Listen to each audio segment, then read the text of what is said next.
विधवा किसान बहू का ससुराल। रेशमा और वीरेंद्र अपने कमरे में बात कर रहे होते हैं। अजी मैं तो बिल्कुल सही कहती हूँ। अभी माँ जी की तबीयत बहुत ज्यादा खराब है, इसी के चलते हम घर के बंटवारे का कुछ करवा लेते हैं। तभी वहाँ विनीता आ जाती है। अरे दीदी, मेरे बिना ही घर के बंटवारे की बात शुरू कर दी आपने। तुम्हारा ही तो इंतजार कर रहे थे हम। चलो, तुम आ गई हो तो बहुत अच्छी बात है। अरे आना तो था ही, आखिर घर के बंटवारे की जो बात है। ऊपर से हम दोनों भाई काम करते हैं और हमारा छोटा भाई निकम्मा निकट्ठू कोई काम नहीं करता। ऊपर से बीवी के साथ 2 बच्चे भी हैं। मेरे हिसाब से तो इस घर की प्रॉपर्टी का हिस्सा और बंटवारे में जमीन जायदाद का हिस्सा हम दोनों भाई को ज्यादा मिलना चाहिए, क्योंकि हम दोनों बड़े हैं। वो तो है ही, ऊपर से अभी माँ जी की तबीयत बहुत ज्यादा खराब है। ऐसा ना हो कि घर के बंटवारे से पहले ही वो भगवान को प्यारी हो जाए। नहीं नहीं, ऐसा नहीं होने देंगे हम। पहले हम माँ जी से घर का बंटवारा करवा लेंगे। दोनों अपने पतियों को बंटवारे के लिए पूरी तरह भड़का चुकी थी, जिसके चलते अब ये दोनों अपने पतियों के साथ मिलकर बेचारी केसरी के पास जाती है, जो पहले से ही बीमारी के चलते बिस्तर में पड़ी थी। अरे तुम चारों यहाँ, जब तुम चारों यहाँ हो तो नंदिनी और शिबू कहाँ है? अरे आपको तो पता है ना माँ, शिम्बू को तो बस अपने दोस्तों से बातें करने से फुर्सत ही नहीं है, और नंदिनी भी अपने बच्चों को लेकर यहाँ वहाँ कहीं तो होगी ही। दरअसल माँ, हम यहाँ आपसे जरूरी बात करने आए हैं। हाँ हाँ बोलो, क्या जरूरी बात करने आए हो? रेशमा और विनीता अपने बातों के तीर छोड़ना शुरू कर देती है। कुछ ही देर में वो बंटवारे के चलते अपनी सास को पूरी तरह भड़का देती है। तुमने बिल्कुल सही कहा बहू। शिबू, तुम दोनों भाइयों से छोटा है, कोई काम भी नहीं करता और अनपढ़ भी है। उसे बंटवारे के चलते कम मिलना चाहिए। ये सुनते ही वो चारों बहुत खुश होते हैं कि तभी कैलाश प्रॉपर्टी के पेपर लेकर केसरी को देता है। प्रॉपर्टी के पेपर की जानकारी के बिना ही केसरी उन पर अपने सिग्नेचर कर देती है, जिसके चलते उसकी सारी प्रॉपर्टी तो उसके दोनों बेटों के नाम हो जाती है, लेकिन एक छोटा सा हिस्सा खेत का उसके छोटे बेटे शिबू के नाम होता है। वहीं दूसरी तरफ अपना मतलब निकलते ही रेशमा और विनीता घर का बंटवारा कर देती है, जिसके चलते वो नंदिनी और शिबू को घर से बाहर निकाल देती है। तुम्हारा अब इस घर के ऊपर कोई हक नहीं है। बंटवारे के हिस्से में तुम्हारा यहाँ कुछ भी नहीं बचा। जहाँ तुम्हारा हिस्सा है वहाँ जाओ। ये लो तुम्हारा सामान, अपने बच्चों के साथ तुम इस घर से जा सकते हो। विनीता और रेशमा नंदिनी और शिबू को उनका सामान दे देते हैं। दोनों इतने सीधे थे कि उनसे कुछ नहीं कहते हैं और चुपचाप अपना सामान उठाकर अपने बच्चों के साथ खेत के पास पहुंच जाते हैं, जहां वो एक झोपड़ी बनाते हैं और उसके अंदर रहने लगते हैं। वहीं दूसरी तरफ केसरी की हालत बहुत ज्यादा खराब हो जाती है, जिसके चलते रेशमा और विनीता उसके ऊपर जरा भी ध्यान नहीं देते। ये मैंने क्या कर दिया? मुझे ऐसा नहीं करना चाहिए था। इससे अच्छा तो मैं अपने छोटे बेटे के नाम अपना घर कर देती। कम से कम मेरी छोटी बहू मेरा ख्याल तो रखती। केसरी ऐसा सोचकर परेशान हो रही होती है कि तभी वहां नंदिनी उसकी देखरेख के लिए आ जाती है, जिसे देखकर विनीता कहती है, ओहो देखो तो सही, महारानी यहाँ पर आई है। मैं सब जानती हूँ तू यहाँ क्यों आई है। बंटवारे के हिस्से में इसे कुछ नहीं मिला और अब ये सोच रही है कि माँ जी को फंसा कर ये हमसे हमारा हिस्सा छीन लेगी। दीदी, आप ऐसा क्यों सोच रही हैं? भला मैं आपका हिस्सा क्यों छीनूंगी? मुझे जो मिला है मैं उतने में खुश हूँ। मैं तो बस माँ जी को देखने आई थी। लगता है उनकी तबीयत ठीक नहीं है। क्या मैं इन्हें यहाँ से लेकर जा सकती हूँ? हाँ हाँ जा, ले जा इसे। इस बुढ़िया ने भी हमारा जीना हराम कर रखा है। जब देखो खाट में पड़ी रहती है और कुछ तो आता नहीं है इसे। कम से कम इस घर का बोझ तो कम होगा। ये सुनते ही केसरी के पैरों तले जमीन खिसक जाती है और वो रोने लगती है। नंदिनी केसरी को संभालती है और अपने साथ अपनी झोपड़ी में ले जाती है। मेरी चालाक बहू ने मुझसे सब कुछ छीन लिया, यहाँ तक कि मैं तुम्हारे भी कुछ नाम नहीं कर पाई। मुझे माफ कर देना बहू। कोई बात नहीं माँ जी, आप परेशान मत होइए, जो होगा अच्छा ही होगा। तभी अचानक से बहुत जोरों से बरसात शुरू हो जाती है। बारिश की वजह से झोपड़ी के अंदर पानी टपकने लगता है। हे भगवान, पहले ही मुसीबतें कम थी, जो अब तूने बरसात भी शुरू कर दी। शिबू तुरंत घर के बर्तन उठाकर टपकती हुई जगह पर लगा देता है, जिससे घर गीला होने से बचता है। ऐसे ही अगले दिन भी बहुत तेज बारिश होने लगती है, जिसके चलते वो खेती भी नहीं कर पाते। अजी ऐसे तो हम लोग कुछ नहीं कर पाएंगे। हमें अपने दोनों बच्चे का पेट भी पालना है। तुम चिंता मत करो, भैया के पास ट्रैक्टर है, मैं उनसे ट्रैक्टर मांग कर ले आता हूँ। शिबू अपने भाइयों के पास जाता है और उनसे ट्रैक्टर मांगता है, लेकिन उसके भाई उसे दुत्कार कर भगा देते हैं, जिसके चलते शिबू उदास मन से वापस घर आ जाता है। उसकी शक्ल देखते ही नंदिनी सब समझ जाती है। आपको कुछ कहने की जरूरत नहीं है, मैं सब समझ गई हूँ। हम इतने परेशान हैं और हमारे जेठ जेठानी ऐश की जिंदगी जी रहे हैं। उन्हें हमारी जरा भी परवाह नहीं है, लेकिन समय बदलते हुए देरी नहीं लगती और अपना समय मैं जरूर बदलूंगी। नंदिनी ऐसा कहने के बाद खेतों में जाती है और बारिश में ही हल को अपने कंधे पर उठाकर खेत जोतने लगती है। लेकिन उस बेचारी से अकेले इतनी मेहनत हो ही नहीं पा रही थी, लेकिन फिर भी वो अपनी पूरी कोशिश करती है। तभी वहाँ शिबू हल की दूसरी तरफ आकर अपना कंधा लगाता है और दोनों मियाँ बीवी अपने मेहनत से खेत जोतते हैं। ऐसे ही चाहे धूप की कड़ी किरणें उनके ऊपर पड़े या तेज बारिश की बूंदें उन्हें नम करे, वो दोनों अपनी पूरी मेहनत से खेती बाड़ी करते हैं, जिसके चलते कुछ ही दिनों में उनके खेत में अच्छी खासी फसल उगती है। हमारी मेहनत रंग लाई, देखो जरा कितना हरा भरा खेत है हमारा। मेहनत हमेशा रंग लाती है। तुम्हारी मेहनत का नतीजा है। अगर तुम साथ ना देती तो मैं आज यहाँ नहीं होता। शिबू और नंदिनी दोनों मेहनत करके एक के बाद एक खेत खरीदते हैं और बहुत जल्दी अपनी परेशानियों को दूर कर देते हैं। तो वहीं दूसरी तरफ उनके जेठ और जेठानी अपनी बदकिस्मती से सब कुछ गंवा बैठते हैं और मदद के लिए नंदिनी और शिबू के पास आते हैं। हम बर्बाद हो गए हैं, हमारी मदद करो। हमें अपनी गलती का पछतावा है। हमें ऐसा नहीं करना चाहिए था। शिबू, तुम्हारे दोनों भाइयों को तुम्हारी जरूरत है। भले ही ये दोनों तुम्हें माफ कर दे, लेकिन मैं तुम चारों को माफ नहीं करूंगी। माँ, आप ऐसा क्यों बोल रही हो? हम तो आपकी ही औलाद है ना। माँ, आपको अपनी औलाद पर तरस नहीं आती? अरे ये वही औलाद है जिसने मुझे बीमारी में मरने के लिए छोड़ दिया और अपने छोटे भाई को सड़क पर लाकर खड़ा कर दिया। और आज वो अपनी मेहनत से जब ऊंचाइयों पर पहुंच गया है तो फिर से उसको दीमक की तरह खाने के लिए तुम आ गए।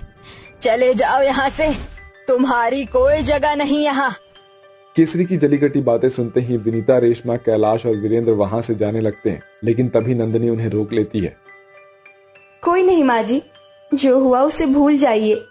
अगर शाम का भूला सुबह घर वापस लौट आए तो उसे भूला नहीं कहते। अब हम सब एक साथ मिलकर एक नई शुरुआत करेंगे, क्योंकि हम सब एक ही परिवार हैं। नंदिनी के कहने पर सब उन्हें माफ कर देते हैं, जिसके बाद वो तीनों भाई और केसरी की तीनों बहू एक साथ खुशी खुशी परिवार की तरह रहने लगती हैं। दीदी दीदी, मुझे बहुत जोरों से भूख लगी है। दीदी कुछ खाने को दे दो दीदी। अरे काजल, खाने के लिए क्या दूं? राशन खत्म हो चुका है, घर में खाने के लिए एक दाना तक नहीं है। चिंता मत कर, कल मेरी सिलाई के पैसे आएंगे तो मैं उन पैसों से राशन डलवा दूंगी और उसके बाद कल तुझे खाना जरूर खिलाऊंगी। माँ जब से गई हैं तब से हमारी कोई भी देख रेख नहीं करता है। यहाँ तक कि कोई भी रिश्तेदार हमारे घर पर नहीं आते हैं और ना ही हमें देखते हैं। माँ थी तो पड़ोस की काकी और दूर के मामा मुबोली बुआ भी हमें देखने आया करती थी। अरे मेरी छोटी बहन, तू तो जानती ही है ये दुनिया सिर्फ मतलब की है। जैसे ही इस दुनिया का मतलब पूरा हो जाता है ये दुनिया हर किसी को छोड़ देती है। अब हमारे साथ तुम्हारी माँ नहीं है और पिताजी तो हमारे पैदा होते ही भगवान को प्यारे हो चुके थे। इसी वजह से कोई मदद करने के लिए नहीं आता। हम दोनों ही एक दूसरे के साथी हैं। निधि ऐसा कहने के बाद मटके में से 2 ग्लास पानी लेकर आती है और अपनी बहन को दे देती है, जिसके बाद दोनों बहन पानी पीकर आराम से सो जाती हैं। रात को गांव के सभी लोग सो चुके थे और दोनों बहनें गहरी नींद में होती हैं। तभी निधि को एक सपना आता है। मेरी प्यारी बेटी कितनी मेहनती है। अपनी छोटी बहन का हमेशा ध्यान रखना, कभी भी उसे परेशान मत होने देना। उसकी जिम्मेदारी तुम्हारी है और मैं जानती हूँ तुम अपनी जिम्मेदारी को बहुत अच्छे से निभाओगी। माँ, मैं अपनी जिम्मेदारी निभा रही हूँ, लेकिन आप हमें छोड़कर क्यों चली गई? आपके बिना ये दुनिया अधूरी सी लगती है माँ। वापस लौट आओ माँ। नहीं बेटी, अब मैं बहुत दूर जा चुकी हूँ। अब मैं लौट कर नहीं आ सकती। अब तुम दोनों को एक दूसरे का साथ ही बनकर जीना होगा और हमेशा एक साथ रहना। मैं चलती हूँ बेटी, अपना ख्याल रखना। एक समय आने पर तुम्हें कुछ ऐसी चीजें मिलेंगी जिसके चलते तुम्हारी सारी परेशानियां ठीक हो जाएंगी। उस वक्त का इंतजार करना बेटी। तभी उर्मिला गायब हो जाती है और अचानक से निधि चिल्लाते हुए नींद से जाग जाती है। माँ! उसके चिल्लाने की आवाज सुनते ही काजल नींद से जाग जाती है और अपनी बड़ी बहन से पूछती है, क्या हुआ दीदी, आपके चेहरे पर ये पसीने कैसे? आप बहुत परेशान लग रही हो, मुझे बताओ दीदी क्या हुआ? कुछ नहीं, सब कुछ ठीक है, चलो सो जाते हैं। पूरी रात दोनों बहनों को भूख की वजह से नींद नहीं आती। अगले दिन जैसे ही सवेरा होता है काजल घर के कामों में लग जाती है, तो वहीं दूसरी तरफ निधि छोटी सी उम्र से ही सिलाई करना शुरू कर देती है। वह अपनी बहन के लिए सिलाई करती है। तभी गांव की एक सरिता नाम की औरत उसके पास आती है और कहती है, तुम बहुत अच्छी सिलाई करती हो, जो मैंने तुम्हें सूट दिया था क्या तुमने वो सिल दिया है? हाँ, मैंने आपका सूट पहले ही सिल के रख दिया था, ये लीजिए आपका सूट। सरिता उसे पैसे देकर वहां से चली जाती है, जिसके बाद निधि सबसे पहले राशन का सामान लेकर आती है और अपनी बहन को देते हुए कहती है, मेरी प्यारी बहन, ये लो, मैं राशन लेकर आ गई हूँ, चलो तुम खाने के लिए कुछ बना लो, बहुत जोरों से भूख लगी है। एक तरफ निधि सिलाई की मशीन पर बैठ जाती है तो दूसरी तरफ काजल खाने के लिए बनाने लगती है। तभी कुछ ही देर में एक बहुत ही काली और बदसूरत लड़की रोते हुए निधि के पास आती है और कहती है, मैंने सुना है कि तुम हर एक कपड़े को बहुत अच्छे से सिलती हो और ऐसी सिलाई करती हो कि किसी को कुछ पता भी ना चले। देखो, ये मेरी शादी का जोड़ा है, ये अचानक से फट गया और ये शादी का लहंगा है, मुझे आज ही पहनना है। मैं तुम्हारे आगे हाथ जोड़ती हूँ, इसे अच्छे से सिल दो।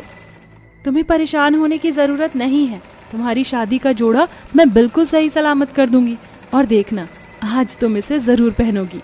निधि उस शादी के जोड़े को सिल ही रही होती है कि तभी वहां पर विनीता की माँ आ जाती है और रोते हुए अपनी बेटी से कहती है, जाने दे बेटी, छोड़ इस लहंगे को, सिलवाने का कोई फायदा नहीं। तेरे ससुराल वालों ने ये रिश्ता तोड़ दिया है क्योंकि तू बहुत ज्यादा काली है और वो तुझे पसंद नहीं करते। ये सुनते ही विनीता के पैरों तले जमीन खिसक जाती है और वो फूट फूट कर रोने लगती है, जिसके बाद वह अपनी माँ के साथ लहंगा भी छोड़कर अपने घर चली जाती है। अरे ये क्या, ये लड़की तो चली गई, लेकिन इस लहंगे को यहीं छोड़कर चली गई। बेचारी, लहंगा ऊपर से शादी भी टूट गई। निधि उस लड़की को लेकर बहुत ज्यादा परेशान होती है। तभी काजल उसका खाना परोस देती है। दोनों बहनें मिलकर खाना खाती हैं, जिसके बाद निधि पूरा दिन कपड़े सिलने में ही गुजार देती है। देखते ही देखते रात हो जाती है। रात को खाना खाने के बाद दोनों बहनें सोने चली जाती हैं। तभी आधी रात के समय निधि को फिर से एक सपना आता है। मेरी बात ध्यान से सुनना बेटी, जो लहंगा आज तुम्हें मिला है वो कोई मामूली लहंगा नहीं, बल्कि जादुई लहंगा है। उसका इस्तेमाल हमेशा अच्छाई के रूप में ही करना। इतना कहकर उर्मिला गायब हो जाती है। तभी निधि नींद से जाती है और उस लहंगे के पास आती है, जिसके बाद वह उस लहंगे को पहन कर देखती है। माँ बता रही थी कि ये लहंगा कोई मामूली नहीं बल्कि जादुई लहंगा है। अगर वाकई में ये लहंगा कोई मामूली नहीं बल्कि जादुई लहंगा है, तो अभी के अभी मेरे सामने ढेर सारे सोने के सिक्के प्रकट हो जाएं। निधि के ऐसा कहते ही उस जादुई लहंगे के अंदर से बहुत सारे सोने के सिक्के निकलकर प्रकट होते हैं। ये देखकर निधि अचंभित रह जाती है। अरे वाह, ये कोई चमत्कार तो नहीं बल्कि ये तो हकीकत है। इसका मतलब ये लहंगा कोई मामूली नहीं बल्कि जादुई लहंगा है। हे भगवान, अच्छा हुआ हमें ये लहंगा मिल गया, अब हमारी सभी परेशानियां खत्म हो जाएंगी। उसे बहुत खुशी होती है। सबसे पहले वो उन सभी सोने के सिक्कों को अलमारी में रख देती है। अगले दिन जैसे ही सवेरा होता है, काजल घर के काम कर रही होती है। तभी उसके पुराने कपड़े अचानक से फट जाते हैं। अरे ये क्या, तुम्हारे कपड़े तो फट गए हैं, रुको मैं कुछ करती हूँ। निधि ऐसा कहने के बाद जादुई लहंगा पहनकर आती है और उसे पहनकर कहती है, मेरे जादुई लहंगे, मुझे मेरी बहन के लिए बहुत प्यारी प्यारी सुंदर सुंदर ड्रेसेस चाहिए। निधि के इतना कहते ही जादुई लहंगे के अंदर से बहुत प्यारी प्यारी ड्रेसेस निकलने लगती हैं, जिसे देखकर काजल अचंभित रह जाती है और वो अपनी बहन से पूछती है, दीदी जादुई लहंगा कहाँ से आया? आखिर जादुई लहंगे का क्या राज है? निधि काजल को अपने सपने के बारे में सब कुछ बताती है। माँ ने मुझे सपने में बताया था कि हमें एक ऐसी वस्तु मिलेगी जिसके चलते हमारी बुरी किस्मत बदल जाएगी। कहीं ये वही जादुई लहंगा तो नहीं जिससे हमारी किस्मत बदलने वाली है? तभी वहां पर निधि की स्वर्गीय माँ सफेद साड़ी में प्रकट होती हैं। हाँ बेटी, तुमने बिल्कुल सही समझा। ये कोई मामूली लहंगा नहीं बल्कि जादुई लहंगा है। इससे तुम अपनी जरूरत की सभी चीजें मांग सकती हो और उससे पहले तुम्हें अब उस लड़की की मदद करनी होगी जिस लड़की की वजह से तुम्हें ये जादुई लहंगा मिला है। इतना कहते ही उर्मिला वहां से गायब हो जाती है। उसके जाने के बाद निधि पूरे गांव में उस लड़की को ढूंढती है। तब जाकर उसे एक मामूली सी झोपड़ी में वो लड़की मिलती है। मैं जानती हूँ कि मैं आपसे बहुत छोटी हूँ और पता नहीं आपको मेरी बात का विश्वास होगा या नहीं, लेकिन अपनी किस्मत को पलटने के लिए आपको मेरे पर भरोसा करना ही होगा। निधि उस लड़की को अपने साथ अपनी झोपड़ी में लेकर आती है, जिसके बाद वो लहंगा पहनकर कहती है, ऐ मेरे जादुई लहंगे, दिखा दे अपना कमाल और सामने खड़ी लड़की को बना दे बहुत खूबसूरत। निधि के ऐसा कहते ही लहंगे के अंदर से अलग अलग प्रकार की रोशनी निकलती है, जिससे विनीता घिर जाती है। देखते ही देखते उन रोशनियों के चलते विनीता का कालापन अचानक से गायब हो जाता है और विनीता बहुत खूबसूरत लगने लगती है। अब तुमसे कोई भी शादी कर लेगा। ये जो लहंगा तुमने मुझे दिया था, ये जादुई लहंगा है। हाँ, तुमने सही कहा, ये जादुई लहंगा था और इसकी मदद से मैं सुंदर होना चाहती थी, लेकिन इसके फटने की वजह से मुझे लगा कि इसका जादू खत्म हो गया होगा, लेकिन ऐसा नहीं हुआ। पर अब इसका तुम इस्तेमाल करो और अपने जीवन में आगे बढ़ो। ऐसा कहकर विनीता वहां से चली जाती है। वहीं दूसरी तरफ दोनों अनाथ बहनें जादुई लहंगे का इस्तेमाल करती हैं और जब भी उन्हें किसी चीज की जरूरत पड़ती तो वो उस जादुई लहंगे से मांग लेती। इसी प्रकार वह अपने जीवन में खुशी खुशी रहने लगी।